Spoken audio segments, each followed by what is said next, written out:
Hello everyone and welcome to my channel Y&R Trends. I hope everyone is having a wonderful day. Before we begin, please hit the subscribe button and give this video a thumbs up. Devon Hamilton couldn't shake the ice-cold dread tightening in his chest as he stood in the middle of the Chancellor Mansion living room, staring at the overturned toy basket, the scattered storybooks and Dominic's little blue blanket left crumpled near the sofa. A heartbreaking detail that instantly confirmed the horrifying reality he'd been resisting. Their son, the child who had united families and healed wounds they once thought permanent, was missing without explanation, snatched from within the safest space they knew, and Devon felt as if the entire world had been violently yanked out from beneath him, leaving him spiraling in panic, disbelief, and a rage so sharp it threatened to shred every ounce of composure he had ever developed. Abby, meanwhile, paced in frantic circles, her trembling hands braced against her temples as her voice cracked under the unbearable weight of terror, whispering again and again that this couldn't be happening, that their sweet little boy couldn't just vanish from a locked home in a matter of minutes, not in Genoa City, not with security cameras installed, not when she had only stepped away for a moment to grab Dominic's favorite stuffed elephant from the upstairs nursery, but as the reality sank deeper, her breathing grew shallow and ragged, and she turned to Devon with wide, glassy eyes that seemed to plead for this nightmare to rewind itself, to undo the last 20 minutes and return their lives to the fragile but beautiful normal they had built. Devon, fighting every instinct telling him to tear through the city with his bare hands until he dragged the culprit into the light, forced himself to take Abby gently by the shoulders, grounding her for a brief second as he told her they had to stay focused, that they had to think clearly if they wanted to bring Dominic home safely, even though inside he was anything but calm, because Dominic wasn't just their son. He was the living proof of second chances, the miracle that had bridged broken chapters and created new hope, the small heartbeat that connected Catherine Chancellor's legacy with the next generation, and the idea of losing him was unthinkable. They had called Chance immediately, and although he was no longer a detective, the instincts, the training, and the emotional investment in Dominic's safety surged through him the moment Abby's trembling voice broke the news, causing him to drop everything and race to the mansion. But until he arrived, Devon and Abby were trapped in the agonizing limbo of uncertainty, replaying every sound, every moment, every tiny detail of the afternoon, searching for something, anything that might give them a clue, because the house showed no signs of forced entry, the windows were intact, the doors were locked, and the security system hadn't been triggered, which made the situation even more chilling. Whoever took Dominic had either known how to bypass every layer of protection, or had been someone the child recognized enough not to scream or resist. Abby whispered that she should have noticed something sooner, that a mother should feel the shift in the air when danger creeps close, and Devon immediately shut down her self-blame, insisting that none of this was her fault, that whoever orchestrated this abduction had planned it meticulously, perhaps for weeks or months, and if they wanted Dominic badly enough, they could have waited for the smallest sliver of opportunity, watching the family's movements, studying their routines, predicting their lapses, and the thought sent another flash of fury through Devon as he tried to imagine who in Genoa City would be twisted enough to target a child, their child, and for what purpose, revenge, ransom, leverage, or something far more personal. Names began swirling through his mind. Tucker McCall, whose obsession with control and manipulation had escalated to dangerous levels in recent months. Audra Charles, who had proven over and over that her ambitions knew no boundaries. Even Ben Stitch Rayburn, whose kidnapping of Mariah still lingered as a trauma Abby never fully healed from, though the idea he'd return again felt both impossible and terrifyingly plausible.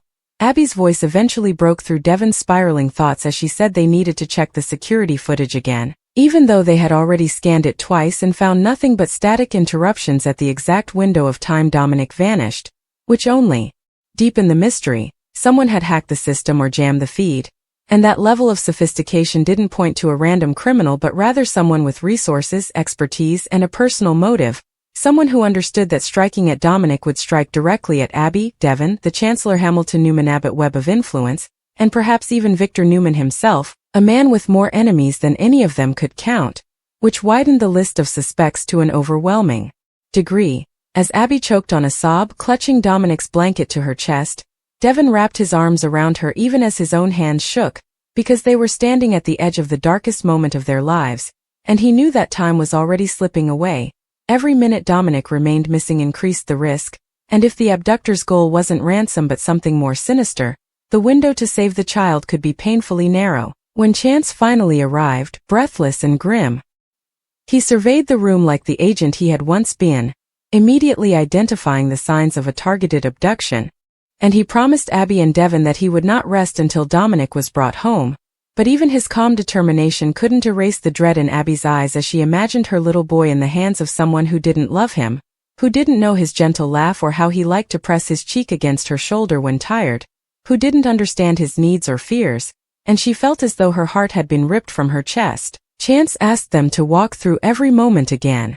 Every sound, every visitor, every delivery, every unusual message or call they'd received in the past week, and Devon's mind raced to the strange voicemail Tucker had left him. Nothing overtly threatening, just a smug, cryptic warning about how some gifts come with consequences you don't see coming. But could Tucker really sink so low as to target an innocent child as retaliation for being shut out of their family and business circles? The idea made Devon's blood boil, yet he refused to accuse anyone without evidence, though he quietly vowed that if Tucker or Audra or anyone else had harmed Dominic, there would be no corner of Genoa City safe enough to hide them. The air in the mansion felt suffocating as the three of them continued searching, shouting Dominic's name even though they knew he wasn't inside, checking cupboards, closets, every inch of the property in a desperate, futile hope that maybe somehow, he had wandered off on his own, even though the logical part of them knew he couldn't have reached the door or unlocked anything without assistance.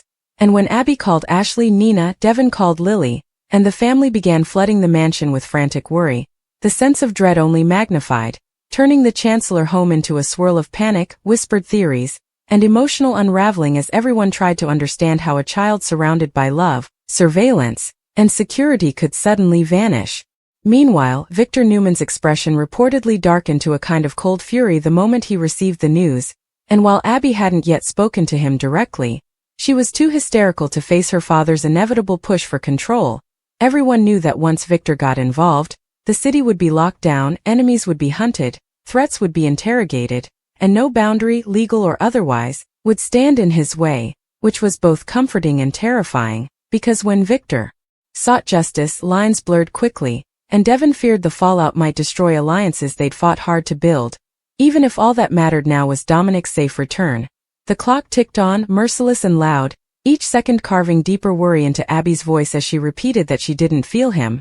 That strange motherly intuition, the same one that had wavered when Stitch kidnapped Mariah, the instinct that told her something was terribly wrong, something worse than a simple ransom plot, something darker lurking in the shadows, and as tears streamed down her cheeks, she whispered that she could feel her son's fear, even from afar, and that the distance between them felt too vast, too unfamiliar, too threatening, igniting a fresh wave of panic that Devon tried to soothe even as he felt the same terror clawing at him from inside. Chance instructed them not to jump to conclusions, explaining that kidnappers often disappear quickly and wait for communication, but Abby snapped. That waiting was impossible when every instinct screamed that Dominic needed them now, and as the emotional storm rolled through the mansion, the tension became almost unbearable until suddenly, a soft chime echoed from Devon's phone, a notification that startled all three of them into silence. Devon grabbed it, his hands trembling, and as he opened the message, Abby's knees nearly buckled when she saw the blurry photo attached.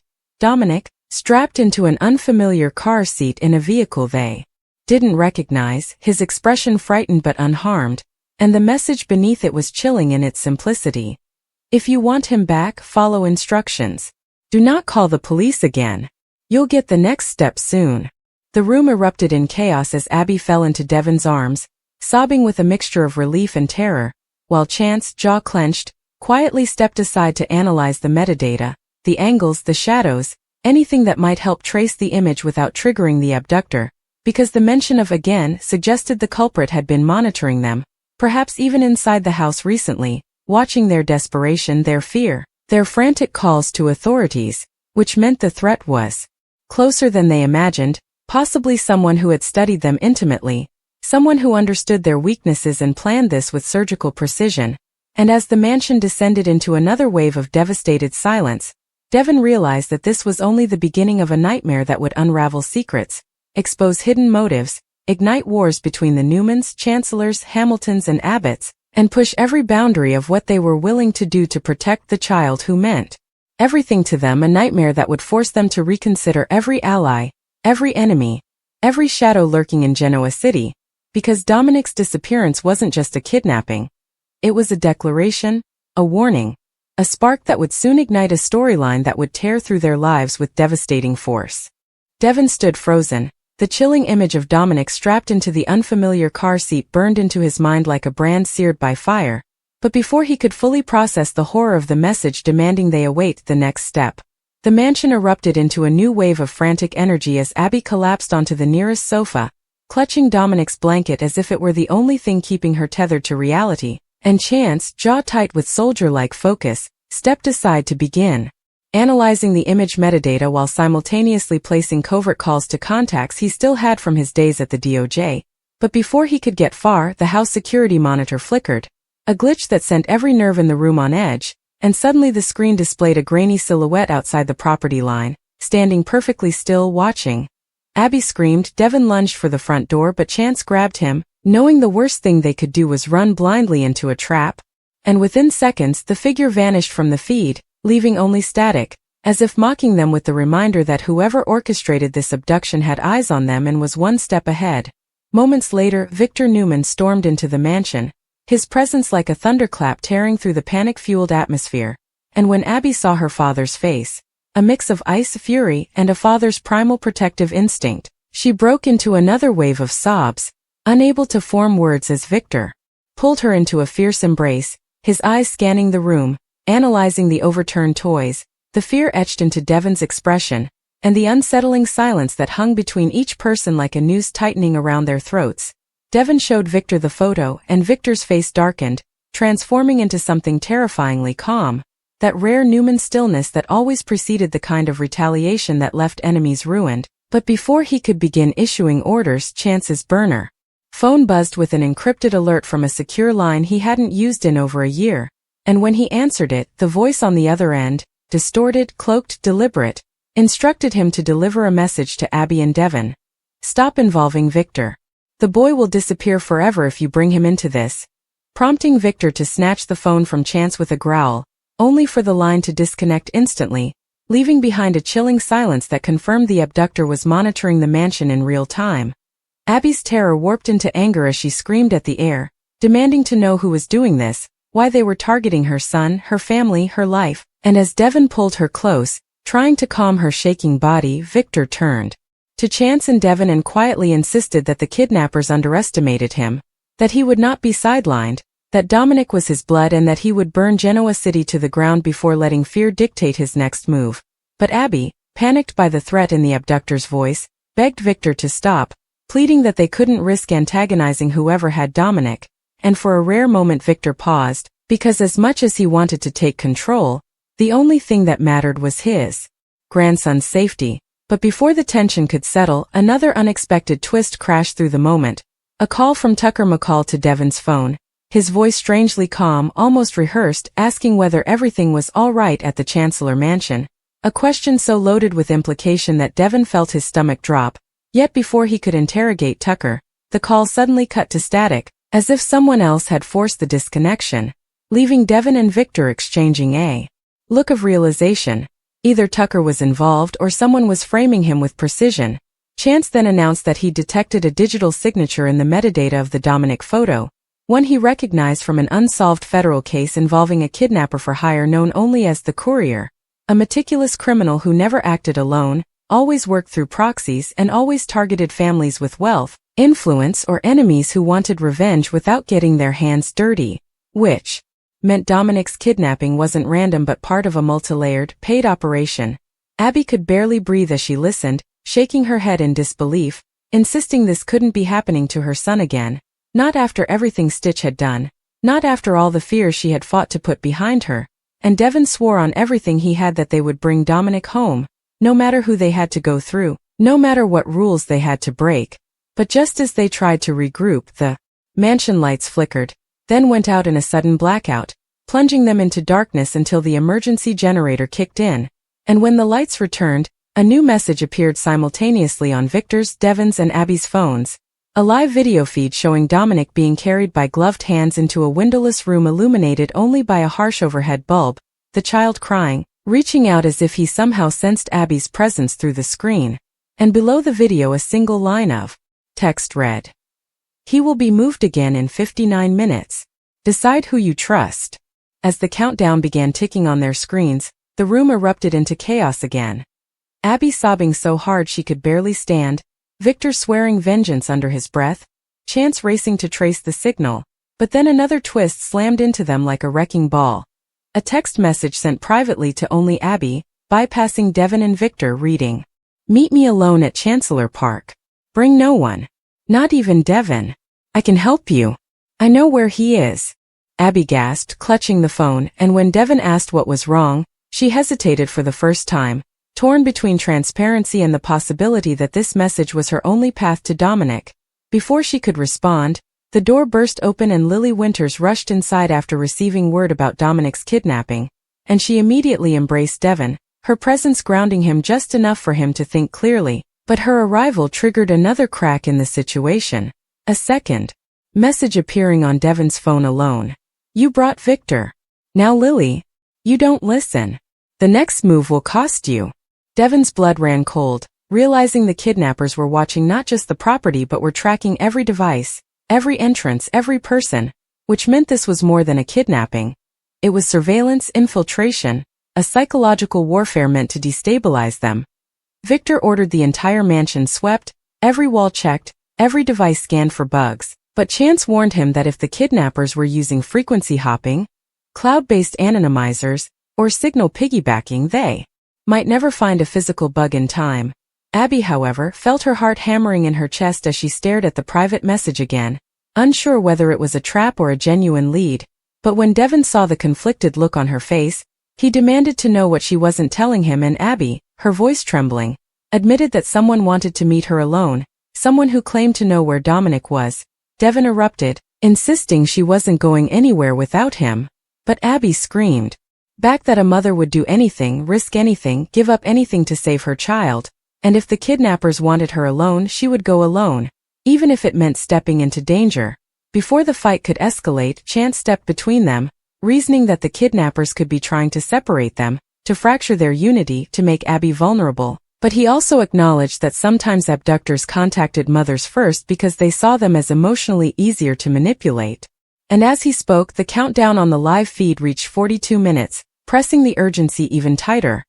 Meanwhile, another twist detonated when Victor's private phone, the one only a handful of people in the world had access to, buzzed with a message containing a photo of Tucker McCall unconscious in a warehouse, tied to a chair, blood on his forehead, with the words, "He wasn't the mastermind." But he knew. Victor showed the photo to Devon, who felt the ground shift beneath him, because if Tucker wasn't behind the kidnapping, then someone else had orchestrated everything with terrifying calculation, someone who wanted to weaponize suspicion, someone who wanted them chasing the wrong enemy while Dominic's life slipped further out of reach. Chance theorized that the abductor might be deliberately framing and unframing suspects to sow confusion, to manipulate their actions, to keep them reactive instead of proactive, a psychological tactic used by high-level criminals and intelligence defectors, the kind who had military precision and personal vendettas. As the clock ticked, Abby whispered that she had to follow the message, that she had to go to Chancellor Park, that someone out there knew something and she couldn't risk ignoring it. But when Devon prepared to follow her, Victor physically blocked the door, insisting that if Abby was going, someone had to shadow her from afar. Someone skilled enough to stay invisible, someone who could intervene without being detected. And though Chance volunteered, Victor assigned one of his Black Knight operatives instead, a phantom-like security specialist Abby had never met and didn't fully trust, which only heightened the tension. As Abby left with shaking hands, the weight of the choice suffocating her, the kidnappers sent yet another twist, a new message stating, "You have made your choice. Now we will make ours," followed by the live video showing Dominic being lifted again, the room spinning as the person carrying him moved toward a metal door, and the feed abruptly cut to black just as the countdown hit 33 minutes, leaving Abby screaming in despair as she reached the mansion's front steps, the night air hitting her like ice. Devon, consumed by helpless fury, slammed his fist into the nearest wall, shouting Dominic's name, while Victor attempted to contact every resource he had. And Chance discovered something alarming on the system. A second encrypted message had been sent, but not to Abby, Devon, or Victor. It was sent to Jack Abbott, meaning the kidnapping had now expanded beyond their family entirely. pulling another Genoa City Titan into the web, hinting that this wasn't just an attack on Abby, Devon, or the Chancellors. It was a coordinated strike against multiple families, and the biggest twist yet loomed in the shadows as Chance traced the Jack message to a signature associated with Matt Clark, the presumed dead enemy long believed gone forever, and the revelation sent shockwaves through the group just as Abby reached the park alone, unaware that in the next moments, everything she thought she knew about the kidnapping, and about the people she trusted, would be shattered.